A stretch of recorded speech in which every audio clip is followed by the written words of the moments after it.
There's something that I'm about to show you that is going to be hilarious. This person says something that I say all the time. Now, my haters are mentally challenged. My detractors have deficiencies upstairs. Let's say that. And because of that, they think that I and other people as well say things that we don't say. We have positions that we don't actually have because they don't listen. They don't want to listen. It's that you are the ideological enemy, and therefore they must demonize everything it is that you say. But check this out right here. Josiah Rise, big shout out to my man Josiah, shared this from a guy, pronouns, a pronouner. So the guys that you think these people are, let's say, trying to point to or cater to, these are the folks often rating my posts, the crack smokers, if you will. Listen to what he says. Disney couldn't care less about making new stories of POC characters. They just put POC people to play white characters, and that shows how, number one, lazy Disney is, two, how racist this is. It's like they don't think POC deserve their own stories. Now, here's the thing about this. Of course, yeah, a lot of you are going to look at that and you're going to be like, wow, this is like exactly what you and other people have been saying.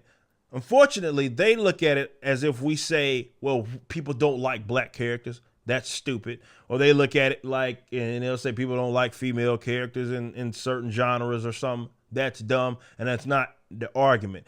Tokenization, in my case, has been an argument that I've made against, and that is the race swap, sexuality swap, gender swaps of all these sort of established characters. And I'm against that vehemently. I do not like that. I think from a creative standpoint, it's lousy when I see Marvel and DC and have all this money and established lore, and for them to continue to do that type of stuff is inexcusable as far as I am concerned. It's not just on people based on race. They do it on the sexuality and gender stuff as well. So that's to be expected. But if you listen to us, you'd understand that this had been the point. You know, it wasn't that people were against the characters altogether. The point is that if you're going to want to tell a story based on the character of that ilk, you probably shouldn't lead with it. That'd be foolish.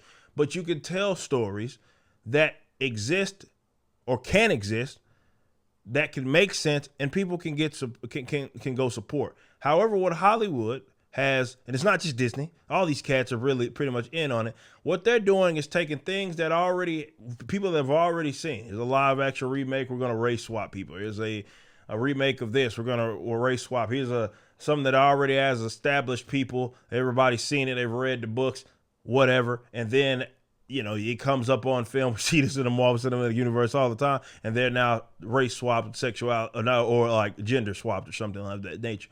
It happens. But that's what people are against, and that's why. Yes, it is lazy. It is lazy. Lazy is a palette swap.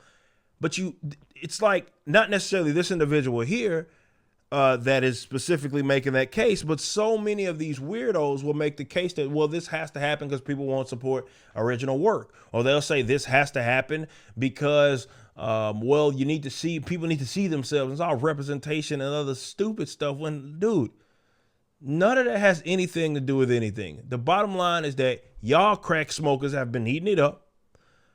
And because of that, they think that you are like a demanding or a demographic of people that actually has capital, but will go out and support it. And then what you're seeing, like, for example, with Marvel, it's difficult. It's a flaky audience. I've made this point many, many times. These guys are so inconsistent with where they put their support. I say this as a business owner. I say this as a comic book creator, a writer, and a person that has facilitated one book that has made over $4 million now and counting, because, you know, we're post campaign now. And I'm telling you that this is a very doable thing. It just requires effort. It requires a set of talent. And maybe a lot of these guys don't have talent. And I would agree if someone makes the claim. But this is the point that the folks because this guy probably wouldn't give me the time of day. He probably doesn't like I don't know. This guy probably doesn't even know who I am, the guy that we're talking about here. But probably looks at folks in our space with distaste when this is the argument that we've been making. It's the exact position that we have had. If you want to tell a story based on this ilk, if you want a character to be, India has their own sets of lore and mythology. You can tell those stories or create a new one if you want to do that.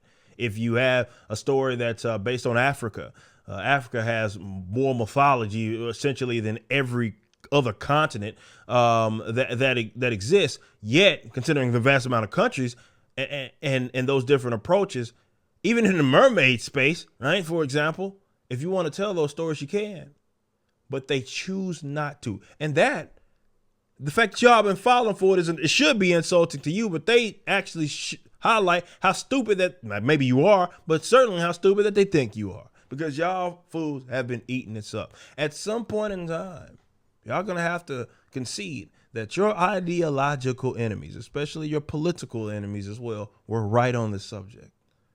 And not liking us, don't like the way we say it, don't like who like us, which more so is the bulk of the main conversation, I guess, here, is that they don't like who like you, right?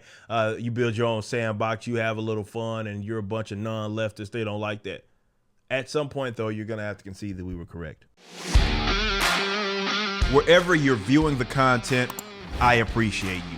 If you enjoyed it, you may be interested in my comic book company, Rippaverse Comics.